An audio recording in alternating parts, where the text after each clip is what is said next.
Bonjour à toi qui est derrière ton écran, ici c'est Noël de KitCreaNet et aujourd'hui on va voir comment créer des sommaires et des tables des matières dans Affinity Publisher. Alors, juste pour commencer, un petit point lexical. Quelle est la différence entre un sommaire et une table des matières? Dans le langage courant, on utilise souvent ces deux termes pour désigner la même chose, mais dans le monde de l'édition, il y a une petite différence. Vous allez voir que d'un point de vue structurel, une table des matières et un sommaire sont faits de la même manière. C'est uniquement le niveau de détail qui change. Un sommaire, c'est une liste succincte et paginée des principales parties d'un document, comme ici. Le sommaire se place en début d'ouvrage. Il peut y en avoir plusieurs dans un même document, on parlera alors de sommaire intermédiaire. La table des matières, quant à elle, se situe en fin d'ouvrage. Elle fournit une liste exhaustive de toutes les parties d'un document, c'est-à-dire que tous les niveaux de titres y sont mentionnés, comme ici. Elle permet au lecteur de naviguer facilement et de pouvoir faire une recherche approfondie dans le document. La confusion entre les deux termes est facile, car tous les outils bureautiques et de mise en page utilisent le terme de table des matières pour désigner l'outil qui permet de créer à la fois des sommaires ou des tables des matières. Et Affinity Publisher ne déroge pas à la règle. Bien, ce point de vocabulaire passé, entrons dans le vif du sujet, voyons comment créer une table des matières dans Affinity Publisher. Pour commencer, nous allons faire apparaître le panneau Table des matières. Ce panneau apparaît automatiquement dans ce coin-là lorsque vous insérez une table des matières pour la première fois.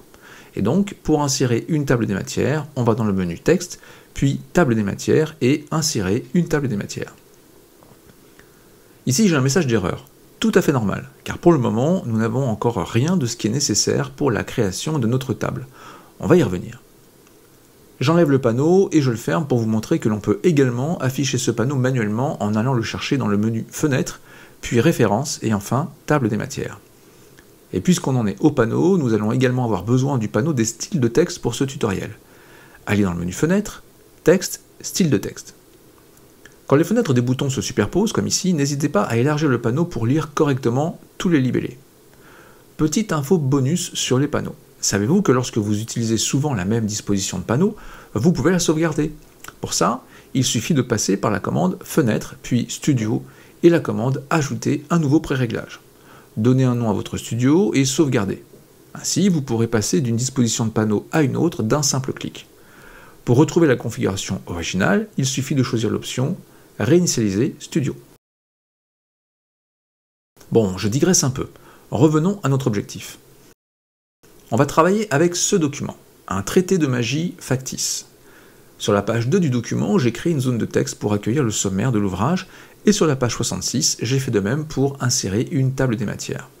Nous allons donc créer ces deux tables, et on va commencer par le sommaire. Je place mon curseur dans la zone de texte, et j'insère une table des matières. Pour ça, soit je clique sur le bouton Insérer du panneau Table des matières, soit je passe par le menu Texte, Table des matières, Insérer une table des matières. Nous avons à nouveau notre message d'erreur qui indique qu'aucune entrée de table des matières n'a été trouvée.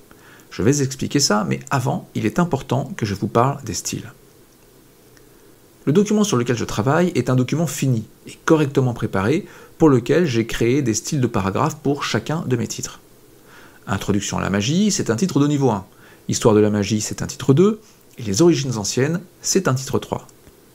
Et c'est comme ça dans tout le document. Vous devez avoir des styles appliqués dans votre document pour pouvoir y insérer une table des matières. Revenons à notre message d'erreur. Comme vous pouvez le voir, tant que la zone de texte qui contient une table de matière n'est pas sélectionnée, la palette est grisée.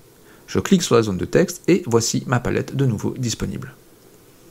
Ce que ce message d'erreur me dit, c'est que je n'ai pas indiqué quel titre je veux voir apparaître dans la table des matières. Comme je suis en train de préparer un sommaire, ce sont uniquement les titres 1 qui m'intéressent. Dans la zone nom de style du panneau Table des matières, je sélectionne le style nommé titre 1 et voilà un joli sommaire. Alors attention, si vous faites la manipulation chez vous, sur un texte à vous, il y a peu de chances que votre sommaire s'affiche tout beau comme ça du premier coup. Là encore, j'ai déjà un peu travaillé sur mon document et j'ai déjà configuré les styles pour la table des matières. Mais qu'est-ce donc que cela, me demanderez-vous? Allez, je vous explique. Lorsque je quitte la table des matières, la palette des styles de texte affiche tous les styles de titres que j'ai préparés. Mais si je clique sur la table des matières, ces styles réapparaissent avec le préfixe TDM1. Mais attention, ce ne sont pas du tout les mêmes styles. Pour chaque style que vous souhaitez référencer dans votre table des matières, Affinity Publisher crée un style associé. Vous ne pouvez pas créer ces styles vous-même, Regardez, les outils de création sont grisés. Ces styles vont permettre de formater les entrées de la table des matières, indépendamment des styles de titre d'origine. Comme on peut le voir ici, le titre « Introduction à la magie » n'a pas les mêmes caractéristiques dans le texte et dans la table des matières. Dans le texte, c'est le style titre 1 qui est appliqué. Dans la table des matières, c'est le style TDM1, titre 1. Mais d'où vient le préfixe TDM1 ? Eh bien, c'est le nom par défaut que Affinity Publisher a donné à la table des matières et au jeu de style utilisé dans cette même table des matières. On peut renommer tout ça. C'est d'ailleurs une très bonne habitude si vous avez plusieurs tables des matières dans votre document. Cliquez ici pour renommer la table des matières. Et choisissez Renommer dans ce petit menu pour renommer le jeu de style associé. Comme je prépare le sommaire, le nom sommaire semblait tout indiquer. Observez les préfixes. Ils ont changé et indiquent désormais sommaire. Ce qui est intéressant à voir ici, c'est que nous pouvons utiliser un jeu de style de notre choix pour une table des matières donnée. Exemple, si j'ajoute ici une seconde table des matières, Publisher la nomme TDM2. J'indique que je souhaite utiliser les titres de niveau 1, et c'est super moche. Pourquoi ? Eh bien parce que je n'ai pas encore travaillé sur le jeu de style de la TDM2. Mais pourquoi refaire le travail si je veux les mêmes styles que pour la TDM1, devenue sommaire ? Il me suffit alors d'indiquer ici que je souhaite utiliser le jeu de style qui s'appelle sommaire. Et voilà, le tour est joué. Les styles de table des matières peuvent être édités comme tous les autres styles. Un clic droit sur le style et choisir l'option modifier. Là, on peut modifier la police, la couleur, etc. Bon, revenons sur notre sommaire. Il est beau, non ? Il est beau, mais il y a un truc qui me gêne. J'ai mis un petit avertissement à la fin du document pour préciser que ce document n'est pas un vrai livre de magie. Rigoler, mais on n'est jamais assez prudent. Plaisanterie mise à part, je ne veux pas que cette information apparaisse dans mon sommaire. Bon, s'il est là, c'est parce que c'est un titre 1, et que ma table des matières affiche les titres 1. Comment l'enlever ? Alors, façon bourrin, comme mon document est terminé et qu'a priori je ne vais pas y revenir, je pourrais tout simplement l'effacer. Ça marche, mais à la prochaine mise à jour de la table des matières, le titre réapparaîtra. Démonstration. Pour faire une mise à jour, cliquez sur le bouton « Mettre à jour ». Et voilà, le titre non désiré est de retour. À côté du bouton « Mise à jour », on peut voir un second bouton « Mettre à jour toutes les tables ». Je ne vais pas vous faire l'affront de vous expliquer à quoi il sert, mais je peux vous confier que c'est plutôt pratique quand vous avez plusieurs tables des matières dans votre document. Ah, et puis si vous voulez supprimer la table des matières, cliquez sur la poubelle. Bon alors, on enlève comment ce titre ? Eh bien, c'est assez simple. Il suffit d'utiliser un style que vous n'intégrerez pas à la table des matières. Sautons à la page 65. Au passage, regardez ce menu bien pratique pour se rendre rapidement à une page. Alors, je ne veux pas que ce titre apparaisse dans le sommaire, mais je veux qu'il conserve son aspect dans le document. Sélectionnez le titre et cliquez sur « Créer un style de paragraphe ». Nommez le titre « Titre 1 NoTDM ». NoTDM pour « N'apparaissant pas dans la table des matières ». Vérifiez que la case « Appliquer le style à la sélection » est bien cochée et cliquez sur « OK ». Revenons à notre sommaire. Rien ne semble avoir changé. Pour visualiser les changements, il faut faire une mise à jour. Regardez notre palette des styles. Le nouveau style de paragraphe est visible, mais son pendant de la table des matières n'existe pas. Et il n'existera pas tant que je n'aurai pas décidé d'intégrer le style titre 1 NoTDM à la table des matières. Bon, j'ai créé ce style justement pour qu'il n'apparaisse pas dans la table des matières. Ça n'a donc aucun sens de cliquer sur cette case. Mais si je le fais, ça illustre ce que je vous disais plus tôt.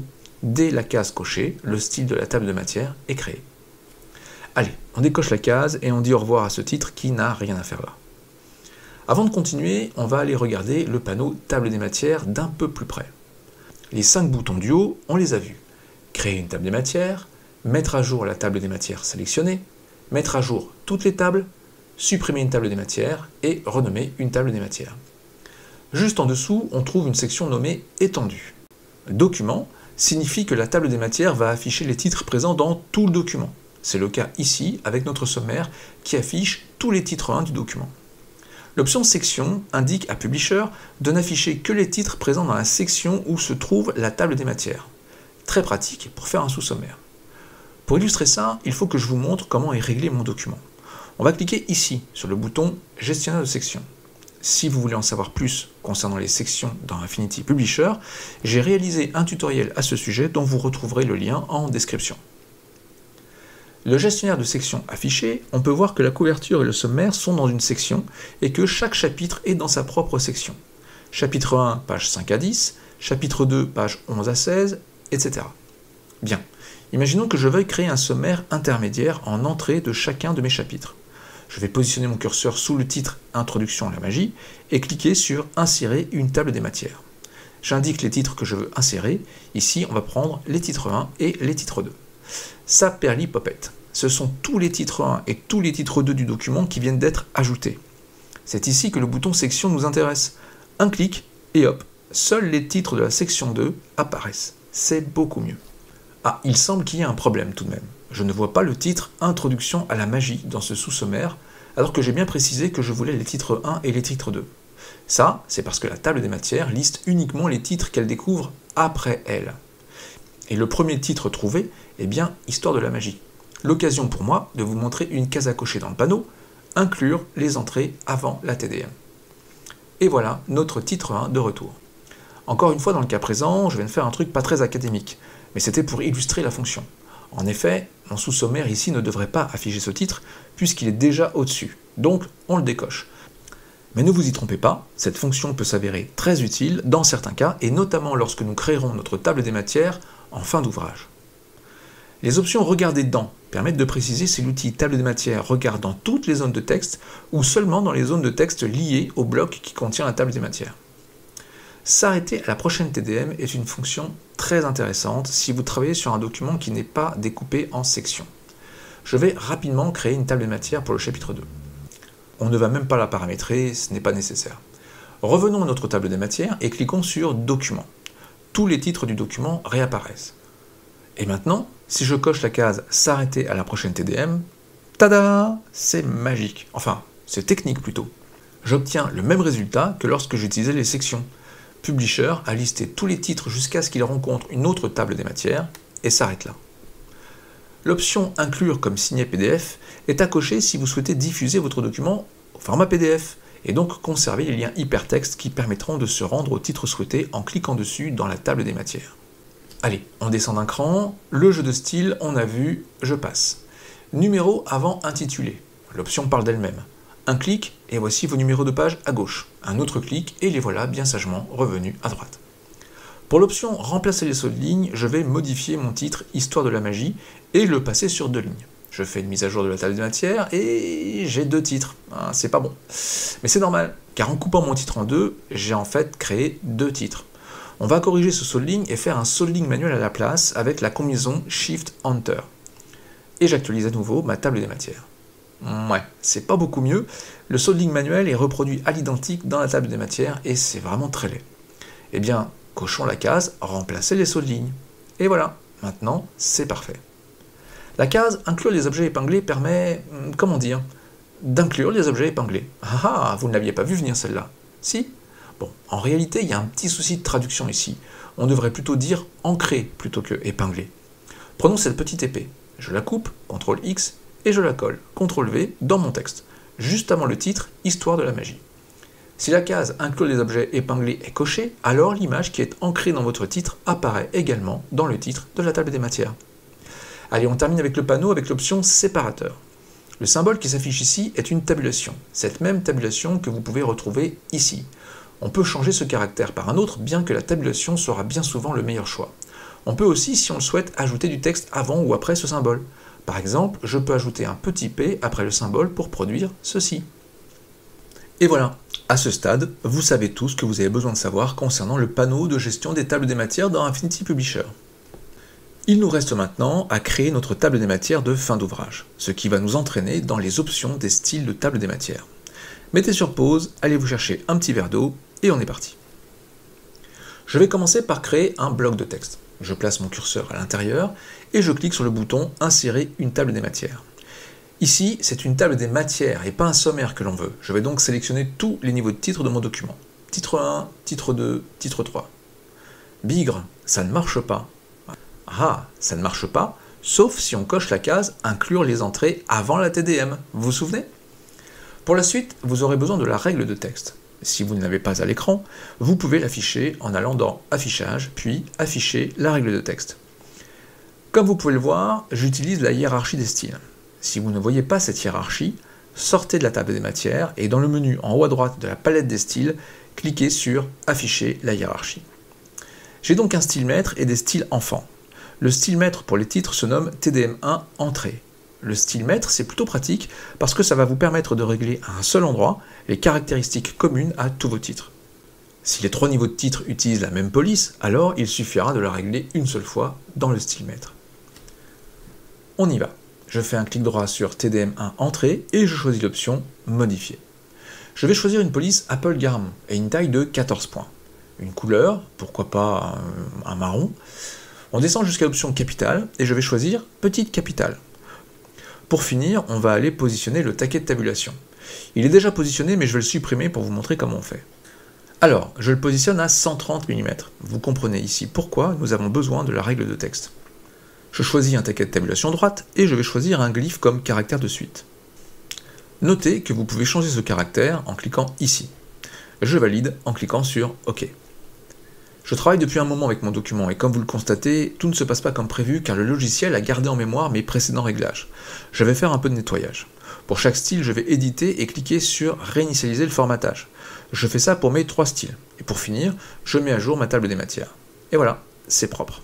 Si je modifie à nouveau mon style maître et que je passe la police en Arial, tous les styles enfants suivent. Modifions maintenant le style pour le titre 2 de la TDM. Je ne vais modifier ici que les éléments qui changent par rapport au style maître. Dans police, on va modifier l'épaisseur en fine et la taille à 11 points. Au niveau des capitales, on va choisir l'option titre pour mettre une majuscule uniquement en début de phrase. On fait la même chose avec le titre de niveau 3. Police Apple Garamond, mais cette fois-ci en italique, et on va laisser à 11 points. On va aussi appliquer un retrait à gauche. Pour cela, on va dans la section Espacement et on va indiquer 5 mm de retrait à gauche. Je valide. Notre table des matières est presque terminée. On va s'intéresser aux numéros maintenant. Comme pour les titres, il est possible de paramétrer un style différent pour chaque niveau d'entrée dans la table des matières. Bon, ici, on va faire simple, on va juste paramétrer le style maître. TDM1 numéro. Ainsi, tous les numéros auront le même style de numérotation.